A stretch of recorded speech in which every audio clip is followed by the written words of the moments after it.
அதுல எனக்கு வந்து ஒரு ஒரு சிந்தனை என்னன்னா அப்படின்னா,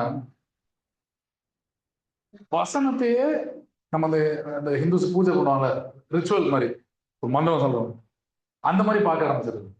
இந்த பார்வை எதுல இருந்து வருது அப்படின்னு ஒரு சிம்பிள் இதுதான். வசனத்துல இருந்து நான் கிறிஸ்துவ எடுத்துட்டேன்னு வச்சுக்கோங்களேன், அது ஜஸ்ட் வெறும் வார்த்தை தான்.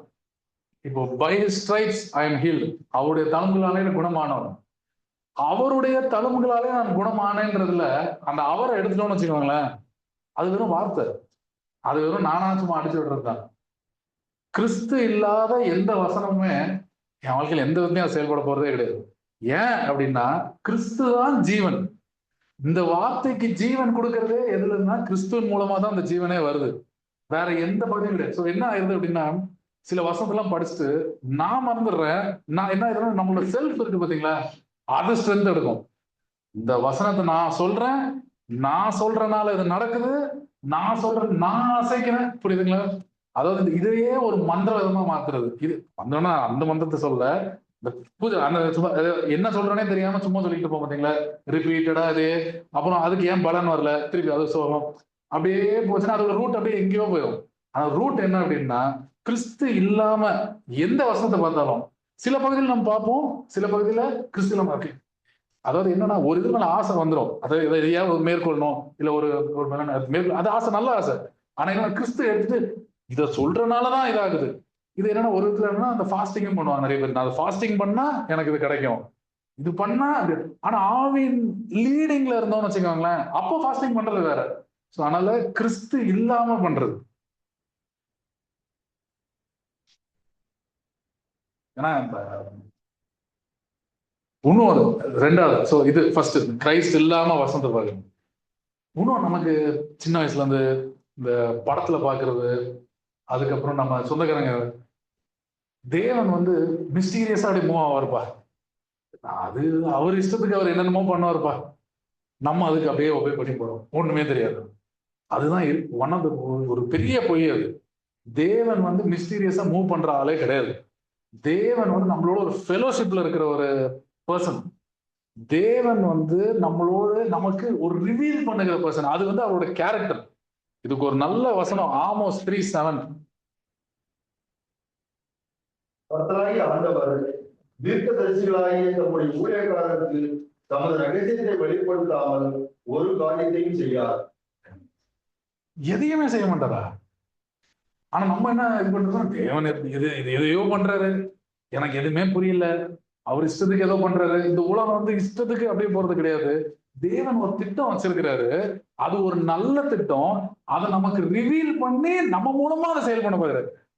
இருக்கிறதுல பிக்கஸ்ட் இது என்ன தெரியுமா, சொல்றாரு, I am the God of Abraham, Isaac and Jacob. எவ்வளவு பெரிய வாக்கியங்க. அதை நம்மளே நமக்கு சொல்லலாம், நம்ம என் தேவன் என் பேரை சொல்லி அவர் பெருமை, ஐ am the God of Daniel அப்படிங்கிறது அவர் சந்தோஷப்படுகிறாரு. அவர் வந்து ஹி வாண்ட்ஸ் டு ரிவீல். எப்ப இப்படி ஒரு சூழ்நிலை இருக்கா, இப்ப விசுவாசத்துல இருந்து ஒரு வசனம், நம்ம இப்ப நம்மளோட என்டையர் லைஃப் வந்து இன்னும் லிவ் பை ஃபெய்த் தான். Okay, the just live by faith. நமக்கு வந்து உள்ள ஸ்பிரிட்ல இருந்து வார்த்தை வருது, அது வார்த்தை வந்து என்ன பண்ணுது, ரிவீல் பண்ணுது. என்ன ரிவீல் பண்ணணும்னா, தேவன் எப்படி இருக்காரு, இந்த சூழ்நிலையை தேவன் எப்படி பார்க்கிறாரு. ஏன்னா தேவன் பார்க்கிற விதமா நம்ம பார்க்கும்போது நம்ம அந்த சூழ்நிலை மேற்கொள்றோம். நான் என் இஷ்டத்துக்கு பார்த்துட்டு இருந்தேன், தேவன் ஏதோ செய்யறாரு, எனக்கு ஒரு பவர் கிடையாது, இதெல்லாம் பெரிய பொய். அவர் உலகத்தை படைச்சிட்டு மனுஷன் சொன்னதே போய் எல்லாத்தையும் ஆண்டுகொள் அப்படின்னாரு. சொன்னால் நம்மள இஷ்டத்துக்கு விடுறது கிடையாது. அவர் ரிலேஷன்ஷிப்ல இருந்து ஆதாமத்திலே பாருங்க, ஆதாமத்துல இருந்தே அவரோட கேரக்டர், அவர் வந்து ஈவினிங் அவரோட டைம் ஸ்பெண்ட் பண்ணுவாரு, ஈனாக்கோட, ஆபிரஹாமோட, மோசையோட. அவர் பேசாத மனுஷங்களே கிடையாது. எல்லாரும், அதாவது ஒரு இருதயத்தோட தேவனே அப்படின்னு போயிட்டாலே அவர் வந்துரு. இல்லாதவங்களுக்கு நான் இது முன்னாடி ஒரு வாட்டி பாஸ்டர் சொன்னேன், பாஸ்டர் என்ன சொன்னாலும் நான் பாஸ்டர் சொன்னேன் முன்னாடி 10 இயர்ஸ். அதாவது எனக்கு ஒரு சந்தேகம் ரொம்ப நாளா இருந்துச்சு. சரி, இப்போ இங்க ஜீசஸ் பத்தி, மிடில் ஈஸ்ட் அந்த ஏரியால ஓகே, ஜீசஸ் பத்தி ஓரளவுக்கு வந்துருச்சு, நமக்கு இங்க தாமஸ் வந்தாரு, ரைட் இருந்ததெல்லாம். இப்போ வந்து சைனால அந்த முக்கில் இருந்தவனுங்க சிந்திக்கிறது தானே, சும்மா இருக்கும். இங்க இந்த ரெட் இண்டியன்ஸ், இந்த ஏன்னா அப்போ வெள்ளக்காரன் சைட் போல அமெரிக்கா சைடு, அந்த அந்த எண்டு அங்கெல்லாம் இருந்தவங்களுக்கு எப்படி போயிருப்பாங்க. ஆக்சுவலா ஒரு மிஷினரி போயிருக்காரு சைனாவோட அந்த எண்டுக்கு. அவர் போய் இந்த 10th செஞ்சுரி 11th செஞ்சுரி அந்த மாதிரி வச்சுக்கோங்களேன், இந்த கேத்தலிக்ஸ் தான் அப்போ மிஷினரிஸா இருந்தாங்க, அப்போ அவங்க போயிருக்காங்க. அதுல அங்க போனோடனே வந்து ஒரு சைனீஸ் இந்த பாத்திரங்களுக்காக இருந்தாங்க லிட்டர்ல, ஓகே, ஆனா இருந்ததுல ஒரு சிவிஷன் சொல்லியிருக்காரு, அப்படியேப்பா இதேதான் ஒருத்தர் வந்து கையில ஓட்டையோட வந்து என்ன டெய்லி சொல்லிட்டு போவார் அப்படின்றது. It is noted.